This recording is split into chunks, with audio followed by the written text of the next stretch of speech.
Hello all, and welcome to a sort of like an advanced tutorial on loops and repeats and all that. And so I was messing around with my Prometheus game, and I'll just give you a little bit of a look at it at the moment. Don't mind the monsters, I know they're not working properly. But here it is, jumps, that's going to be fixed later on, he's jumping too high. Can attack, either way.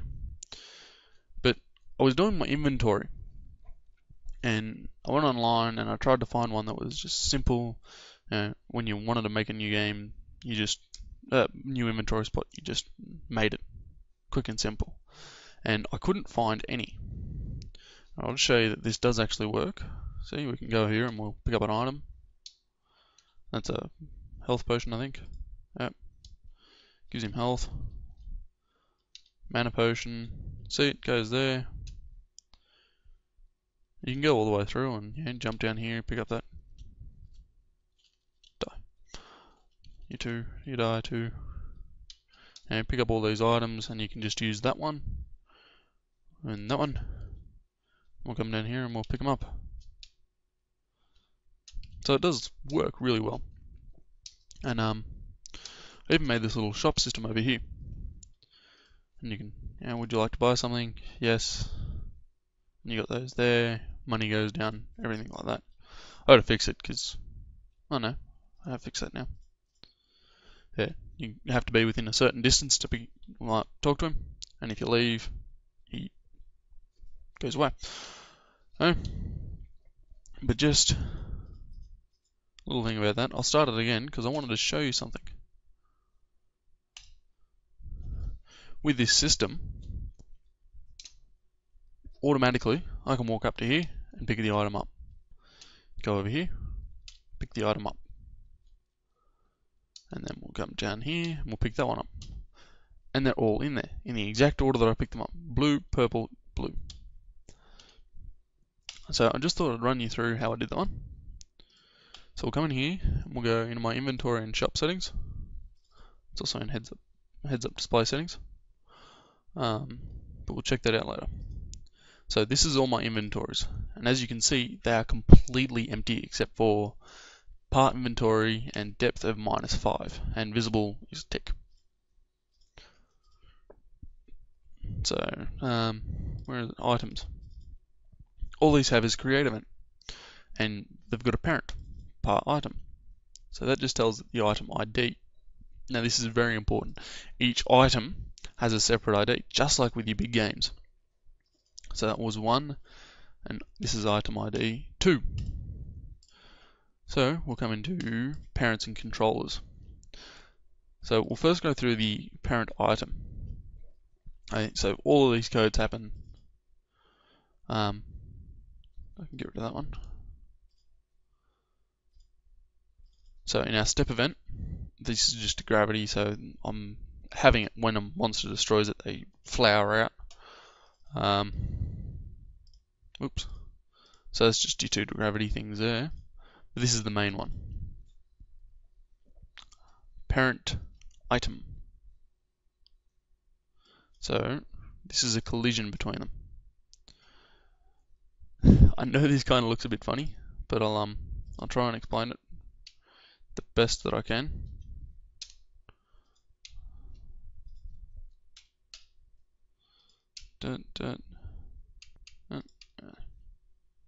Oops.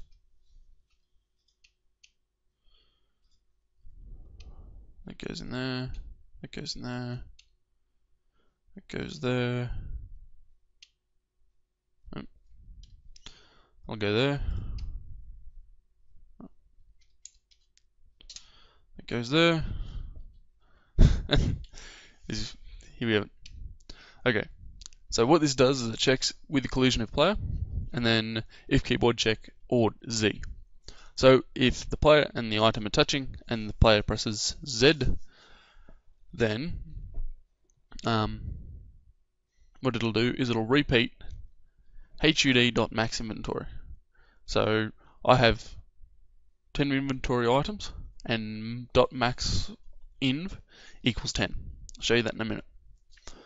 But what it'll do is it'll go if slot heads up display dot slot n dot slot ID equals 0, then it'll go through and it'll change the slot ID to the item ID. It'll destroy the item and then it'll stop the code. Else n plus equals 1. So that's where this comes into it.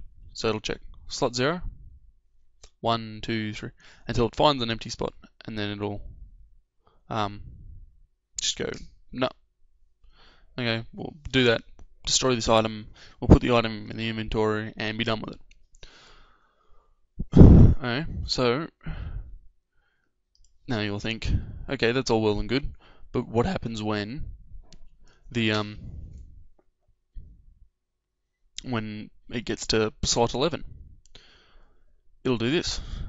If n equals heads up display dot maxinv show message inventory full, and I haven't found a problem with it yet. So when I pick up an item, say I pick up a health potion, it'll go if heads up display dot slot slot 0 dot slot ID equals 0, so equals empty, then the slot ID equals the item ID. If it equals 1 or 2, then it'll go here. I hope that makes sense. And it'll just check through that over and over and over again. So I'll actually show you the heads up display first, because this is where all of it happens. And this is the biggest part that I've found. Right, when I want to make a new item, like a new inventory slot, all I have to do is go copy, paste, change that to 11, change that to 10, change that to 11. That is it. I'll even show you. Go here, just duplicate that event, that object, inv slot 11, okay, save, play. Now I have 11 slots. Pretty cool, huh? So, what we're going to do is I'll go back here and explain it all to you. This here,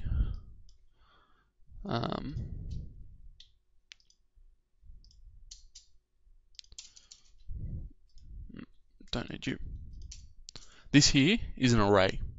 Now it's only just a single array, which means it doesn't have 0 dot 1 dash all that. Okay, and all this is doing is calling that object name. So that's why it was going heads up display. Where was it? Where's it? This one. Heads up display dot slot n dot slot ID. So what this actually is, what that variable there is an object name. So that's just saying go to this object and then check the slot ID. So I hope that makes sense. It was really hard to figure it out, but in the end I got there. So it's going heads up display dot slot 0 equals OM slot 1, and then do the dot slot ID. Okay.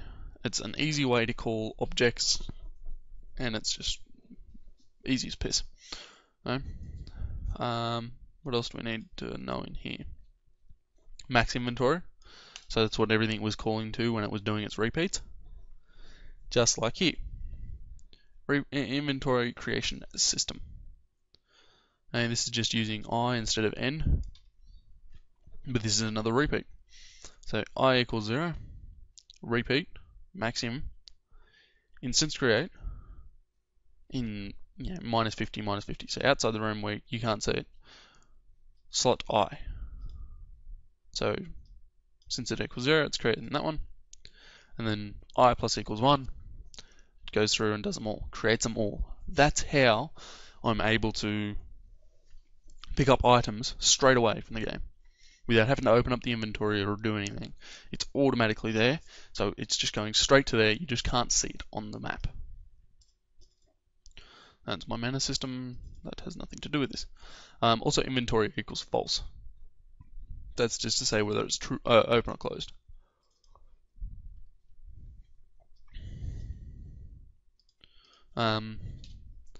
This here is where they are if they're open or closed. But first we want to go into here, the opening.